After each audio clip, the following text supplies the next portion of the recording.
बिस्मिल्लाहिर्रहमानिर्रहीम। अस्सलाम वालेकुम। आज 1 मई 2020 है। हमने तीसरा सबक शुरू किया हुआ है, मिर्ज़ा मोहम्मद सईद। ये असल में ये खाका है जिसे शाहद अहमद दहलवी ने लिखा है।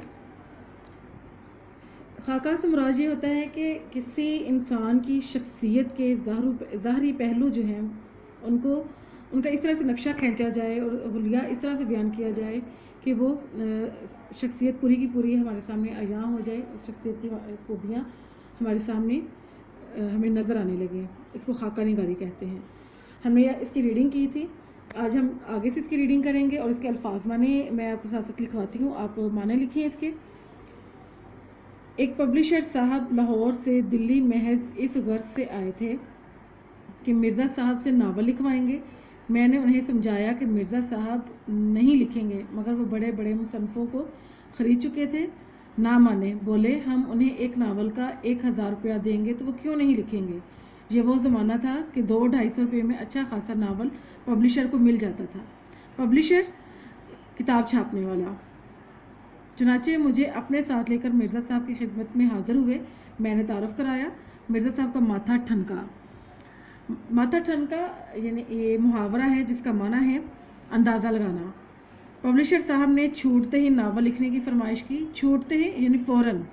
मिर्ज़ा साहब बड़े ठंडे मिजाज के आदमी थे। बोले आप मेरे नावल के 5000 दे देंगे, 10,000 दे देंगे, मुझे ये मंजूर नहीं कि जो काम कर रहा हूँ उसे छोड़कर आपके लिए नावल लिखूँ।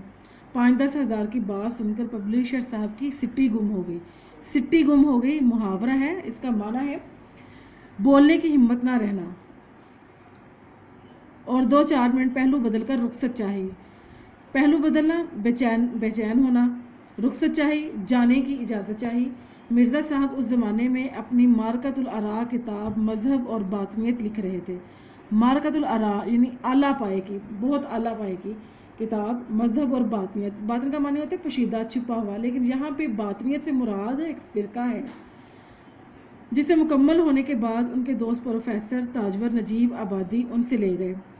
प्रोफेसर ताजवर नजीब आबादी एक मशहूर शायर भी गुजरे हैं और वो एक अदीब और आलम भी थे और लाहौर से वो किताब शाये हुई।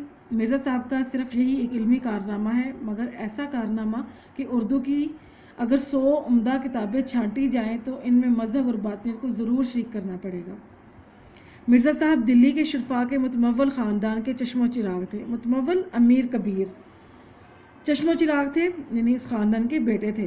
तिराहा बैरम खान से आगे बढ़कर, तिराहा का मानी होता है वो मकाम जहाँ से 3 रास्ते आकर मिले।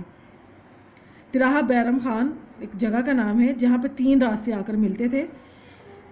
तिराहा बैरम खान से आगे बढ़कर एक रास्ता सीधे हाथ को मुड़ जाता है। इसी के नुक्कड़ पर मिर्ज़ा साहब का आबाई मकान था। आबाई मकान यानी बाप दादा का मकान।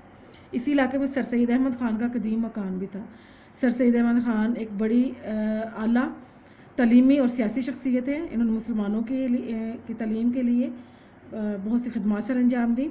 सर सैयद से भी मिर्ज़ा साहब की अजीज़दारी थी। अजीज़दारी यानी रिश्तादारी थी। मुंशी ज़काउल्लाह भी सर सैयद अहमद ख़ान के करीबी दोस्तों में से थे। से भी उनकी कराबतदारी हो गई यानी रिश्तादारी हो गई। 50-60 साल पहले दिल्ली के मुसलमान शुरफा में अंग्रेज़ी तलीम को अच्छी नज़रों से नहीं देखा जाता था, मगर सर सैयद ने मुसलमानों की इस गलत नज़रिए की बहुत कुछ इस्लाह कर दी थी, दुरुस्ती कर दी थी। उसी ज़माने में दिल्ली के 2 नौजवानों ने आला तलीम हासिल करके इल्मी हलकों में नमूद हासिल की। नमूद शोहरत। एक प्रोफेसर मुश्ताक अहमद ज़ाहदी थे और दूसरे प्रोफेसर मिर्ज़ा मोहम्मद सईद। मिर्ज़ा साहब ने इस सदी के आगाज़ में लाहौर के गवर्नमेंट कॉलेज में तालीम हासिल की। उनके उस्तादों में अल्लामा इकबाल भी थे, जिनसे उनके मुखलिसाना ताल्लुकात आखिर दम तक कायम रहे। अंग्रेज़ी अदबियात लिटरेचर में MA की सनद लेने के बाद मिर्ज़ा साहब ने 1906-07 में 2 साल अलीगढ़ में पढ़ाया और इसके बाद गवर्नमेंट कॉलेज लाहौर ही में अंग्रेज़ी के प्रोफेसर हो गए। अलीगढ़ सर सैयद अहमद ख़ान ने जो कॉलेज खोला था अलीगढ़ में, उसका नाम भी अलीगढ़ कॉलेज था। पंजाब के बेशतर आला ओहदेदार मिर्ज़ा साहब के शागिर्द थे। पतरस बुखारी जो हैं वो भी उर्दू अदब के एक आला पाए के मज़ाह निगार हैं। और ताज, इनका पूरा नाम सैयद इम्तियाज़ अली ताज है। ये एक मुमताज़ ड्रामा नवीस भी हैं, इन्होंने बहुत से ड्रामे भी लिखे और एक बड़े आला अदीब भी हैं। ताज ने भी मिर्ज़ा साहब से इक्तिसाब इल्म किया यानी इल्म हासिल किया। बाद में पतरस खुद अंग्रेज़ी के प्रोफेसर हो गए थे, मगर अपनी गैर मामूली काबिलियत और जहानत के बावजूद मिर्ज़ा साहब की इल्मियत के आगे अपने आप को हेच समझते थे, यानी कमतर समझते थे। मैंने बारहा पतरस को मिर्ज़ा साहब की खिदमत में हाजिर होते देखा है।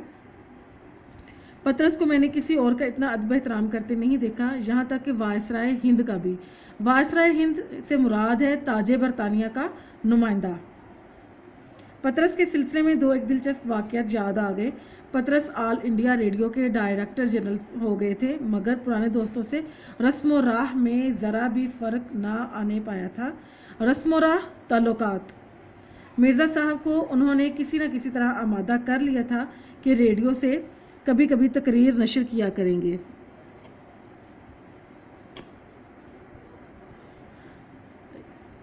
एक तकरीरों के बाद मिर्ज़ा साहब ने कॉन्ट्रैक्ट वापस करने शुरू कर दिए। शुदा बात पतरस तक पहुंची। शुदा इससे मुराद है होते होते बात पतरस तक पहुंची। हाजिर होकर वजह दरियाफ्त की। मिर्ज़ा साहब ने फरमाया, तुम्हें इस्लाह देने के बाद मुझे ये मंजूर नहीं कि तुम्हारे शागिर्द मुझे इस्लाह दें। पतरस ने बड़ी माजरत की, मगर मिर्ज़ा साहब आइंदा नशर करने के लिए आमादा नहीं हुए। अगले दिन दफ्तर में क़यामत आ गई। पूरे स्टाफ को जमा करके उन्होंने ब्रॉडकास्टिंग के हुस्न अखलाक पर एक तवील लेक्चर दिया। ब्रॉडकास्टिंग का माना है प्रोग्राम नशर करना। बात तो खुल ही गई थी। स्टेशन डायरेक्टर ने तकरीरों के इंचार्ज को बुलाकर कहा कि अगर अपनी खैर चाहते हो तो मिर्ज़ा साहब को मना कर लाओ। उसको मालूम नहीं था कि मिर्ज़ा साहब पतरस के उस्ताद हैं।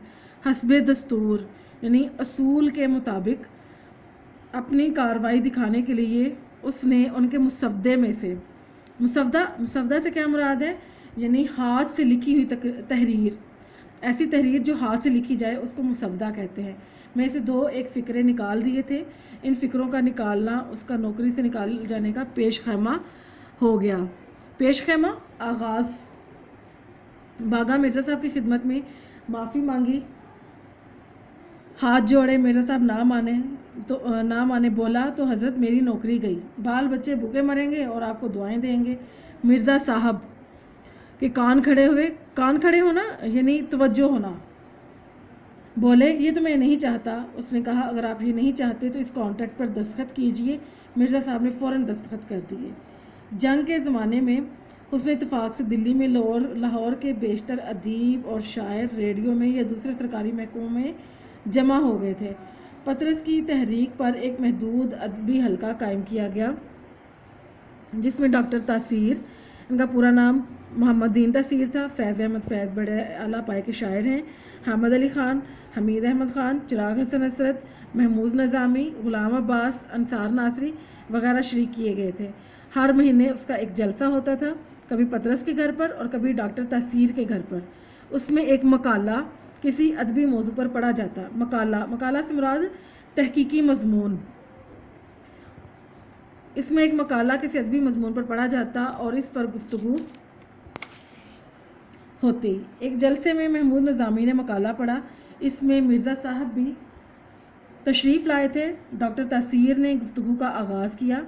पतरस खामोश रहे। मिर्ज़ा साहब से दरख्वास्त की गई कि कुछ फरमाएं। मिर्ज़ा साहब बहस मुबासे को नापसंद करते थे, इसलिए बड़ी मोहतात राय देते थे। अंदाज़ कुछ ऐसा होता था, नहीं ये बात तो नहीं, मगर खैर ऐसा भी होता है। पतरस को शौक़ी सूझी। फैज़ को इशारा किया, फैज़ अहमद फैज़ को। वो मिर्ज़ा साहब से ज़्यादा वाकिफ़ नहीं थे। बात काटकर फ़ौरन शुरू हो गए। ये तो आपको मालूम ही होगा कि रूमी तहज़ीब यूनानी तहज़ीब के बाद उभरी। इतना तो उनका कहना और मिर्ज़ा साहब का जलाल में आ जाना यानी गुस्सा में आ जाना। जी हाँ, मैं ये जानता हूँ और ये भी जानता हूँ कि पुरानी तहज़ीबों की तारीख़ का एक दरिया था कि उमड़ चला आया था, यानी उनकी जो इल्मी काबिलियत थी वो सामने आ गई। उस दिन मुझे भी अंदाज़ा हुआ कि मिर्ज़ा साहब के सीने में इल्म की कितनी दौलत भरी पड़ी है। फैज़ पशेमानी से बार बार मिर्ज़ा साहब की तरफ देखते थे, पशेमानी से यानी शर्मिंदा होकर। पतरस दिल ही दिल में हंस रहे थे कि देखा, इसे कहते हैं इल्म का समंदर। हम सब दम बखुद حیران ہو کر، ساکت یعنی ہلنے جلنے کی ہمت نہ رہنا، بیٹھے مرزا صاحب کو آنکھیں پھاڑے دیکھ رہے تھے۔ آنکھیں پھاڑے دیکھ رہے تھے اس کا معنی ہے حیران ہو کر دیکھ رہے تھے۔ پطرس نے مرزا صاحب کے جلال کو ختم کرنے کے لیے فوراً چائے کا سامان رکھوانا شروع کر دیا اور خدا خدا کر کے مرزا صاحب کا جلال رفع ہوا، یعنی ان کا غصہ ختم ہوا۔ مرزا صاحب گھنٹوں مطالعہ کرتے تھے۔ ان کے کتب خانے میں یعنی ان کی لائبریری میں ہر علم کی کتاب موجود تھی۔ ملازمت درس و تدریس ہی کی تھی، اور درس و تدریس یعنی پڑھنا اور پڑھانا، اس لیے نئی سے نئی کتاب پڑھتے رہتے تھے۔ فرماتے تھے کہ اگر میں اتنا مطالعہ نہ کروں تو میں ان انگریز پروفیسروں کے آگے کیسے ٹھہر سکتا ہوں۔ پینشن لینے کے بعد ان کا واحد مشغلہ شوق مطالعہ کتب ہی رہا، یعنی کتابیں پڑھنا۔ ان کا یہ شغل اب تک جاری تھا۔ شغل، مشغلہ، کام۔